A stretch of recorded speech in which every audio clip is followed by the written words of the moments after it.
Çexiya yerlik parlamentida o'tkazilgan guvohlik berish yig'inida Uyg'urlarning Çexiya hukumatiga bo'lgan talablari o'tirg'a qo'yilgan.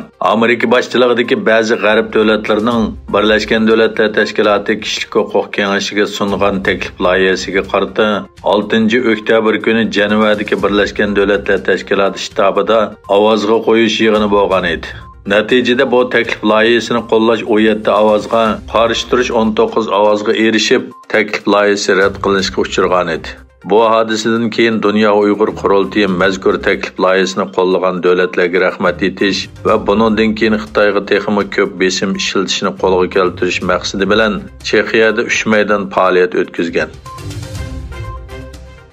Amerika Joe Biden hukumati hokimiyat yurgizib 2 yildan keyin tunji qitim o'zlarining davlat xavfsizlik strategiyasini e'lon qilgan.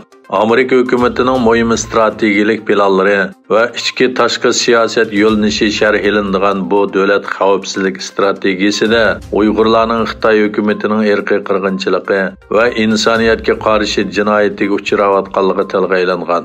Shundaqla Amerikaning Xitoyni jazolashga tirishayotganligi bayon qilingan. Onunda mundaq deyilgan.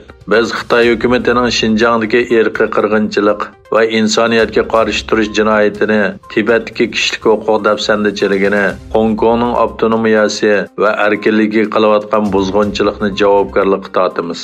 Xitoy har qaysi davlatlar va jamoatlarga besim ishlatib, ularni jimiq turishga urinayotgan bo'lishidan qat'iy nazar biz uni jazolashga tirishimiz.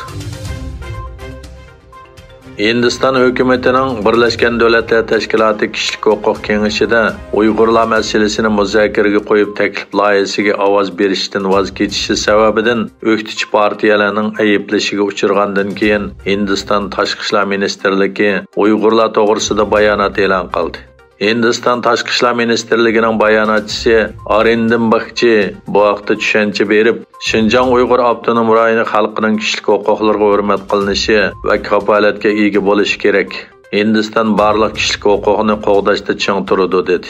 O Hindistonning ovoz berishdan nima uchun voz kechganligining sababi to'g'risida tushuncha berib mundaq degan. Hindiston hukumati Uyg'urlarga munosabatlik bu xil ovoz berishni Uyg'ur masalasining hal bo'lishi uchun hargiz foydali bo'lmaydi deb qaraydi. Hindiston bu xil masalalarni hal qilish uchun dialog olib berishni qo'llaydi. Biz Xitoy tarafining vaziyatni obyektiv va to'g'ri bir taraf qilishini umid qilamiz. Türk Davlatları Təşkilatıga a'zo va ko'zatchi davlatlarning raisi Tashqi siyosat tadqiqot markazining 8-qitimliq yig'ini O'zbekistonning poytaxti Toshkentda o'tkazildi. Egilishicha, yig'inning temasi Türk Davlatları Təşkilatı, savdo va iqtisodiy hamkorlikning taraqqiyoti, qatnash va ashyo oburuti ulanishini taraqqiy qildirishdagi umid qilib bekitilgan.